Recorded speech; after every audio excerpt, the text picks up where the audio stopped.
What's a crazy story you just have to tell? Story 1. One late night coming home from an evening out, my husband, a friend of ours, and I rounded the corner to the stairs that lead to our apartment when we saw it. Sitting about halfway up on the stairs was an opossum eating a sandwich. He was sitting on the stairs just like people do, on his butt, with his little feet sticking out, and in his hands was an honest-to-God Subway 6-inch, still in the paper but slightly unwrapped, just like people eat it. It was like he was a tiny person in an opossum suit. There was just something so human-like about everything he was doing. We stood there for what felt like ages watching this opossum eating and trying to figure out what to do. No way were we going to risk walking past him. We finally decided to take the long way around back to the second set of stairs, but as long as I live, I'll never forget that opossum. It was such a truly surreal moment. There's an opossum that moved into the tree in my front yard last March as a juvenile. We found out he moved in because I have a window box type bird feeder on my living room window, the bottom of which is only about 1.5 feet from my floor. My dog and I heard a rustling noise at like 10 p.m. We look over and Homie is in the box having a snack. It became a regular thing, so I named him Steven, and I started putting out Steven salad before sunset. It's just any product that's about to go bad, chopped up for him. The most interesting part is that when he first came around, my dog, a Great Dane Black Lab mix, would run to the window, watch for a second, and then bark, scaring Steven off. So when I would hear him arrive for his snacks, I would tell my dog, "Shush, you gotta be quiet to watch Steven. Shush." After a while, if she heard him or heard me say Steven is here, she'd run to the window and become a breathing, fuzzy statue until he scampered back to his tree. That in itself isn't all that interesting. However, my dad walks her for me before sunrise and after dark, because it gets freaking hot here. When she sees other animals that aren't dogs or coyotes, she pulls and barks because she's excited. One morning, they crossed paths with a raccoon, and he could see her gearing up to get hype, so he thought he'd give something a try. He told her, "That's Steven," and before he could finish telling her to be quiet to watch, she had plopped her butt down on the sidewalk, silently watching, completely still aside from her tail wagging, until the raccoon wandered off, then continued on as usual. So apparently, by feeding my local opossum and naming him, I accidentally taught my dog to sit and quietly watch any critter that's about that size. Yes, Steven is back this year. We were delighted because I worried that the unexpected Texas blizzard killed him. He's a big boy now, but still lives in that tree and comes after dark for snacks. They really are some of the most underappreciated animals. Super cute. Story 2.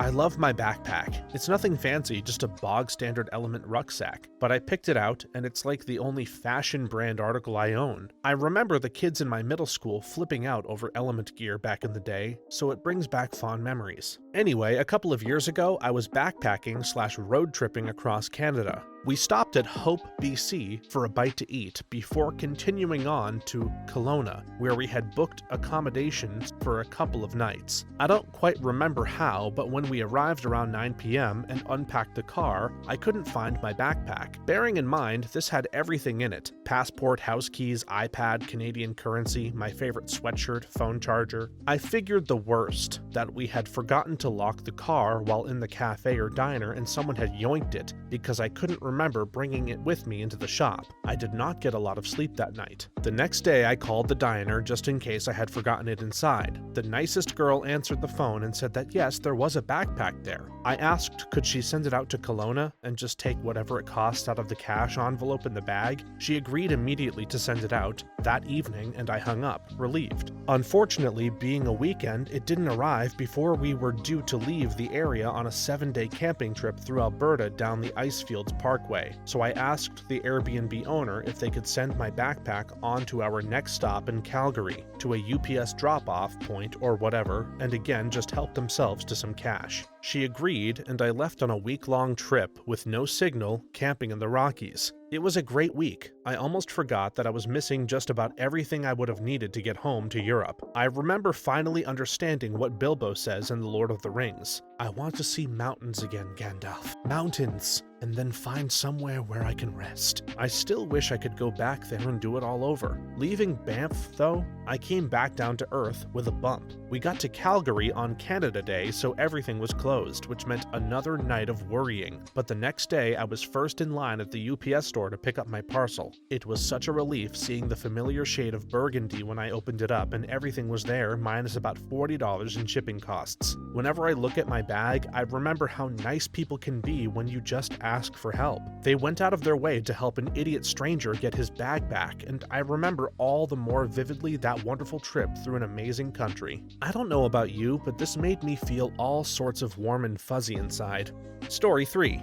Back in high school, I worked as kennel help at a veterinarian's office. One day, we ran out of sink cleaner and some various products necessary for work. He sent me to Walmart to stock us up. I loaded about 10 or 15 cans of Comet and a few jugs of Clorox into the buggy and headed over to get something on the other side of the store. As I rounded a corner, I almost collided with another lady's buggy. She looked down and all but screamed, "Is there a sale on Comet? Oh my God!" and took off running with her buggy towards the cleaning aisle. I tried very hard to catch her and tell her it was for work, but she was absolutely determined to grab the rest of the Comet. If you were accidentally scammed by a teenager into buying a ton of Comet in 1984 or so, please know I tried to stop you. Different but related story. A few years ago, my dumb dog got skunked directly to the face right outside of my back door when I let him outside in the morning. It was so intense that it made him drool and made his gums bleed. So of course, my husband and I freaked out and took his smelly butt to the emergency vet at 5:30 a.m. while he still had a face full of pure skunk oil. And of course, by the time we got there, he was totally fine, just smelly. So as a result, everything in our house and one of our cars, plus the dog, smelled like a skunk. It was bad. After we got home and realized the situation we were in, I, still in pajamas, hadn't showered, smelled like burning garlic and tires, went to the grocery store to get supplies. The things that get rid of the skunk smell are peroxide/dish soap and baking soda. Maybe white vinegar if you leave it out in open containers, and not much else. Skunk oil and bloody dog drool had gotten all over our white rug too. So here I am in the grocery store, disheveled, smelly, cart full of peroxide, vinegar, rubber gloves, bleach, and trash bags, and nothing else. I'm pretty sure everyone there thought I was trying to clean up a crime scene. I also worked as kennel help in high school and have a dumb story. One time we had this parrot for about a week, who the owners said could talk. We spent all week trying to get him to talk, saying the normal Pollyanna cracker kind of stuff, but he wouldn't say anything. One Sunday, I was working by myself and sweeping near his cage. I sneezed, and the parrot said, "God bless you." I was so excited, but I couldn't get him to do it again, and then no one else could either. They ended up thinking I was putting them on, and the damn bird stayed silent the whole rest of his stay. Story 4. I haven't told this story in a while, but Uber Eats scammed me out of over $2,000 and ruined my 20th birthday. It was pretty much my first birthday when I was on my own and didn't celebrate with my family at all, since I was about a 5-hour drive away from college. It also fell on a Tuesday, so I wasn't able to do anything with friends either. The plan was to grab dinner at an Indian place that Friday to celebrate. I got out of class early, and my only celebration was to order some IHOP through Uber Eats app. It was like my third time using it. Anyway, I got some chicken tenders for $16 and then took a 5-hour nap. Real exciting. I woke up at around 8 p.m. after all the food places on campus closed, so I figured, screw it, it's my birthday, let's order out twice. So I tried to get some chicken nuggets from McDonald's. I press confirm the order, the page loads, and I get an error. Okay, strange, let's try again. Another error. One more. I Google the error code and see that it pops up whenever a card gets declined. That can't be right. The meal costs like $13, and at this time I have about $1,000 in my bank account. For anyone who has a student wallet through PNC, you know that it's basically 3 accounts in one. You have a checking account and 2 savings accounts that are all linked into each other. As a broke college student, this was quite literally all I had to survive on. So I checked my bank account. Every account was cleared out, $0 across the board. I had over 30 different pending transactions, all from Uber Eats. They ranged from 99 cents to $104, going until every account was emptied. I was sitting at about negative $600 by the time I checked. So obviously, I'm freaking out. My bank was closed, so I couldn't call them. I hit the Uber Eats customer service and they asked me to list every transaction, which I did. They confirmed the transactions came from them. Then the agent tells me that these are just temporary holds that they always do and the money won't actually leave my account. Okay, but over 30 transactions? I spend hours trying to figure out what exactly went wrong in their system, and each agent keeps giving me the same copy and pasted response. The charges won't be posted to your account, just wait. The thing is, with debit cards, they treat pending transactions as if the money is already off your card, so I couldn't use my money at all. I was helpless. The next morning, I called my bank as soon as they opened. My card was canceled and they had to dispute each charge. There were so many of them that they couldn't fit all under one report and had to be split into 3. Usually, when you dispute a transaction, the bank gives you a provisional credit, which is a temporary refund of your money. They could only provisionally refund me on one case report, which still left me at about negative $150. I would have to wait 2 months until the investigation ended and I would get the rest of my money back. Oh, and guess what? The money did leave my account. Not only that, but I was hit with 10 overdraft fees for $35 each for all the ones that bounced. And when I went back to Uber Eats about this, they kept repeating the same message that the transactions wouldn't post. They already posted. That entire week was a mess. I was stranded at college with literally no money. My family struggled enough and my mom had to skip a few bills to send me cash through MoneyGram. I couldn't have money come through my bank account because it would eat from all the fees I had accrued. I even canceled the get-together that Friday, though we were able to go in the end. Happy birthday to me, and screw Uber Eats. I had a similar situation with my bank and PayPal. I moved out of the US and was trying to transfer my $700 PayPal balance to one linked to my new bank. The transaction kept declining over and over and said to wait 5 days or whatever. Long story short, I missed the tiny print that said PayPal transactions from one account to another could only be done at a max of $500 at a time, and anything above that would instead try to take it from my linked debit account, which I had already emptied. So I just ended up doing it in 2 separate transactions. However, every time they attempted to grab the $700 from my debit card, the bank processed a $5 failed transaction fee, which ended up putting me in overdraft and charging me daily for it. By the time I found out, I think I was at like negative $245 while living in a country where my monthly salary was about $400. I contacted my bank and their response was, "We understand these are hard times and we can split the payment into 12 monthly payments and we will void the first one as a courtesy." And my reply was, "Nope, not paying a cent. That's a made-up debt I never used. Literally just a number entered into your computer. As far as I'm concerned, I owe you nothing." I never contacted them again, logged into my account, or acknowledged any of their emails. I can only imagine how high that debt got. My mom living in Texas got calls at home. She just said I didn't live there anymore and was sent overseas. This was in the mid-2000s, so they probably assumed I was in Iraq or likely died or something. It's been 15 years and the bank was bought out by Chase, so I assume my account is cleared now. This same thing happened to my poor mom last year. She had hundreds of Uber Eats transactions over the course of 2 months. They went unnoticed because she is in her late 60s and isn't too computer savvy, so she wouldn't check her account frequently. Anyway, my mom had to skip out on a few bills because she was already poor to begin with. She cried when she found out that these people had taken around $2,000 of her hard-earned money and asked, "Why would someone do this to anyone?" Luckily, all the money was returned to her account by her bank, but it took a few months. For me, it was Chipotle. I ended up getting justice on this, I believe. My account was compromised and I had a ton of transactions that weren't mine from different states. Apparently, there's a website that steals accounts and sells them to people to use freely. So I froze my account, disputed everything, and got my money back, but these idiots didn't realize that I could see the delivery address on the past orders. The smart ones picked public places like parks or street corners, but one idiot selected his work. It was a Lexus dealership, and the order was made that day. I decided to look up a local Chipotle and pretend to be an employee there to see if I could find out who it was. I called and asked if anyone ordered Chipotle there because we forgot to include chips. The person on the phone confirmed that one of their associates did and ordered it for everyone. I then hung up and called back pretending to be a customer and asked for the manager, told him exactly what happened and that I would be pressing charges. The manager assured me that he would be speaking to him about this and apologized deeply. Not sure if the guy ever got fired, but I'd like to think he did. All food delivery apps suck. Let's just agree on that.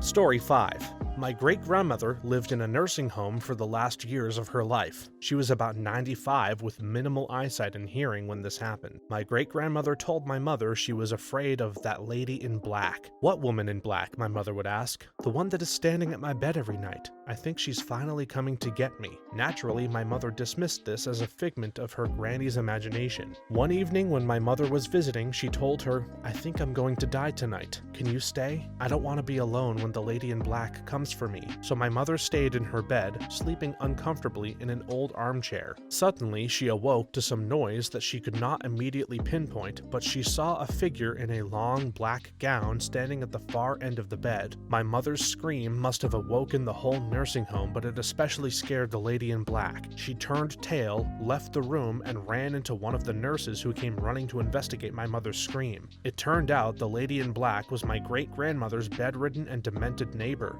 Nobody knew she could actually walk, let alone dress up in her favorite black dress and wander the nursing home at night. Apparently, she was seen by some of the other inhabitants who, fearing they would be thought to be crazy, simply never talked about the ghost that would enter their rooms at night and stand at their beds and water their plants. That is so much more terrifying than what I thought was going to happen. I thought the great-grandmother was having a premonitory dream or hallucination, and that she was going to inexplicably die that night that she predicted she would. Nope, crazy patient that happens to love the color black standing at not one but multiple patients' bedsides. Oh, I have one a bit like that. In 2013, my mom got lung cancer. Her chemo was hardcore and her ray therapy was too. The first time she had chemo, she stayed at the hospital, so I went to visit. When I arrived, there was a commotion because they arbitrarily threw her out of her single room to a shared one with a demented old lady. It escalated, but that is not the point here. After a moment, my mom had to receive some treatment, so I wandered into the corridors. It was nighttime.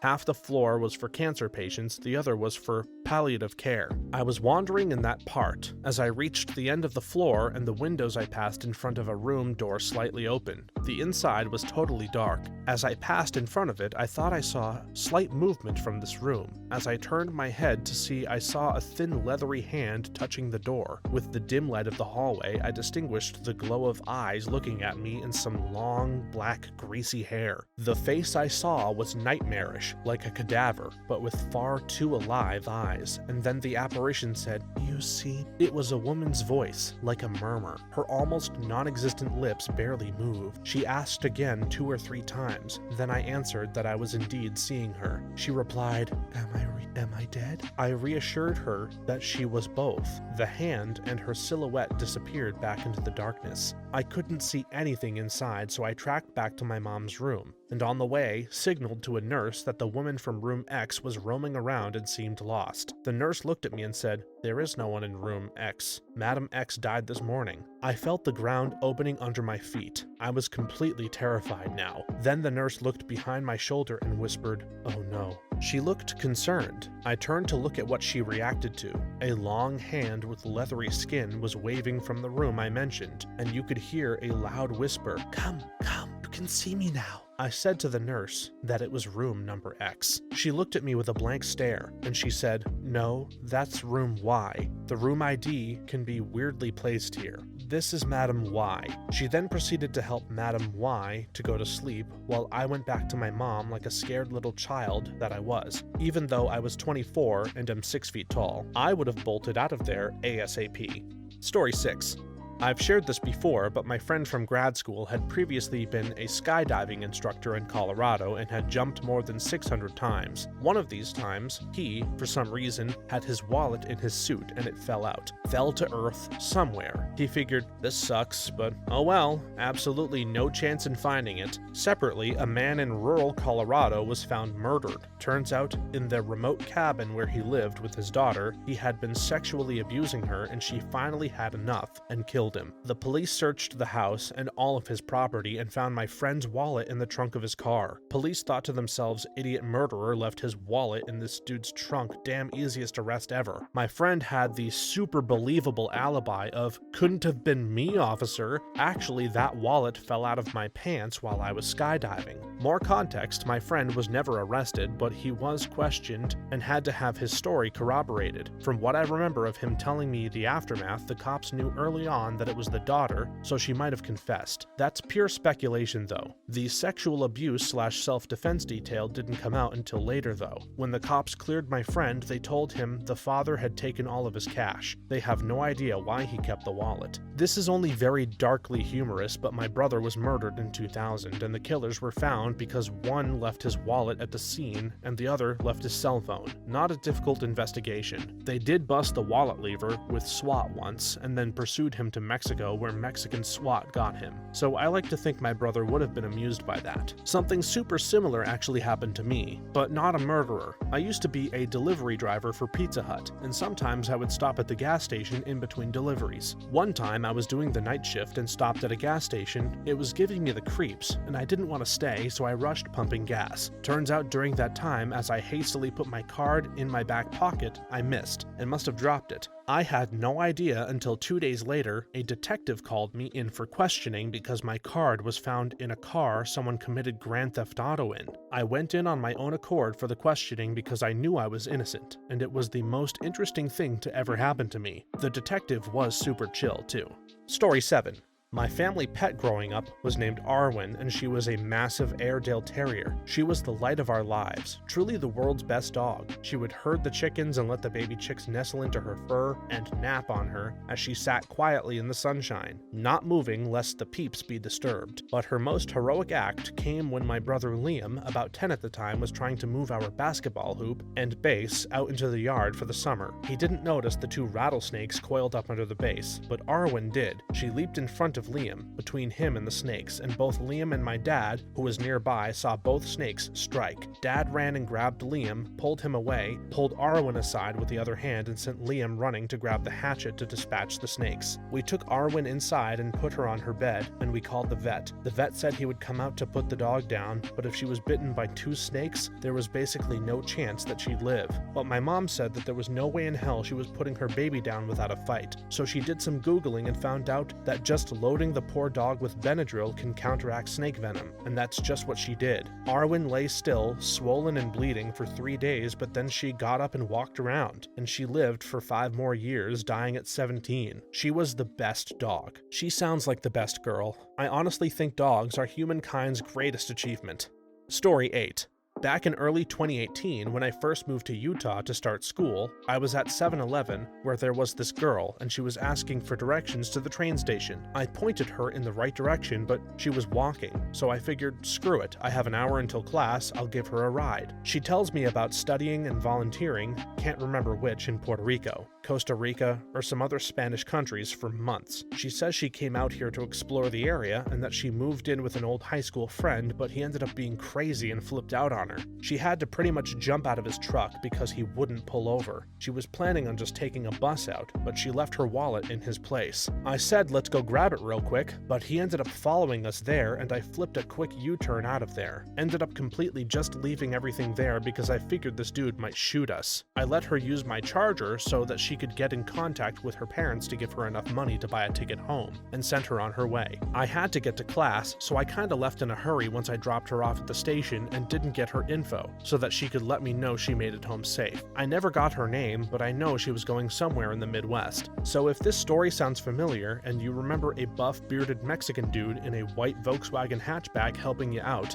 let me know if you're okay. It's been on my mind forever because I never knew what happened after I left. Today you, tomorrow me. Story 9. One time, I was walking across campus, stoned. I'm walking by 2 kids, aged maybe 10 and 5, like 25 meters away. Not sure why they were there without an adult, but they were. The younger one looks at me and yells, "Hey, I like your shirt." So I yell, thanks." He responds, "And your backpack is okay." I don't respond. The older one yells, "He's working on his compliments." We both continue on our way. A few hundred meters away, a dude about my age walks up with a tray of cookies and says, "Hey, you want a cookie?" I'm like, "Yeah, I'd love a cookie. What's the cookie for?" He says, "No reason, just handing out cookies. You want 2? I say, "Yeah, I'd love 2 cookies." "Thanks a lot, bud." So I took 2 cookies, and they were awesome. It was a pretty good walk. Similar story, I was walking down the street a few summers ago and passed a bunch of shirtless gym bros chilling in their front yard with a grill and a cooler. They had this mountain of little foil-wrapped bundles all piled up next to the grill. As I was walking by on the other side of the street, one of the guys yelled, "Hey bro, you want a hot dog?" I said, "Sure." So the dude threw me one of those foil-wrapped things in a perfect spiral, straight up fell into my outstretched hands in mid-stride from the opposite side of the road. The guy didn't even stand up out of his lawn chair. I aspire to be as cool as that dude. This reminds me of a story from when I was in college. One weekend, my friends and I all decided to take some shrooms and watch Fern Gully in their apartment. It was amazing until the sludge monster came on, which really killed the vibe, so we all decided to turn off the movie and go walk around outside during the beautiful California day. We turned the corner to walk down the street when we see an elephant in the street. No kidding, we all thought we were just tripping balls for a while, but it turned out that a frat was having their annual Sigma Zoo, where they brought animals out from LA Zoo. I just stood there watching the wrinkles on the elephant. They are such majestic creatures. After that, we walked to the main part of campus where they had bouncy castle obstacle courses, and we all took a turn bouncing around. It was so much fun. Yours is quite a bit more random, but these stories made me want to share my first mushroom trip too. We ventured out through our college campus and came across these three guys smashing an old giant printer with a baseball bat, straight out of Office Space. I asked if I could take a swing and bashed it 3 times. It felt so good. Then we saw a group that had started a dumpster fire outside of their apartment. Really dumb, but rather bizarre and fun to come across. We left quickly and found out they got arrested soon after for that. After that, we cruised along the river that goes through town and found a baby beaver that was just slowly swimming upstream. We were able to walk parallel with it for about 20 minutes until the paths branched. Every trip seems to have something magical and memorable about it, but mostly things happen when people do stuff. This is a pretty bad anti-drug PSA. Story 10.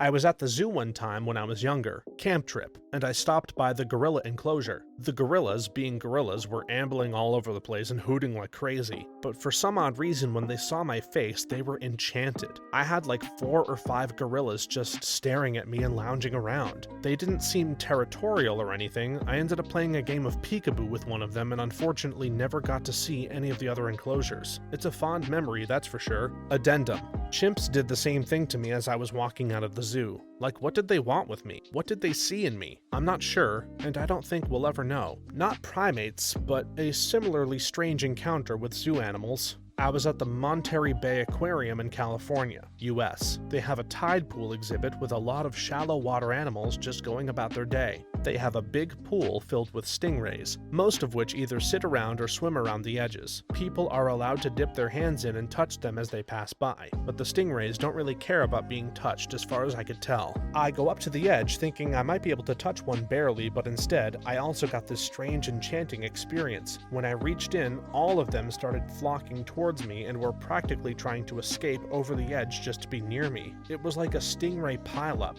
I don't know if my hands smelled like food or maybe I looked like the person who fed them, but it was astonishing to me. Maybe he was the promised stingray messiah. Story 11. I once gave the singer Meatloaf 2 very awkward handshakes. This was obviously a few years back when both conventions and handshakes were a thing. Meatloaf arrived at his booth, and the first thing he did was go down his line to personally shake hands with everyone there. Unexpectedly, Meatloaf was offering handshakes with his left hand, and me being a righty, when it came time for me to shake his hand, my brain had a meltdown of what to do. So instead of also using my left hand to shake his hand, I extended both hands and awkwardly cupped his. I knew I messed up, so I didn't commit to the awkward hand cupping, so on top of it being awkward, it was also loose. And if there's one thing that makes handshakes worse, it's when they're weirdly limp. He then went to his booth, began signing autographs, and eventually I made my way to the front. I got my autograph, and once again he offered his left hand to shake. This second handshake was slightly better than my first, in that this time I only extended one hand, my right hand, which I then noticed and went,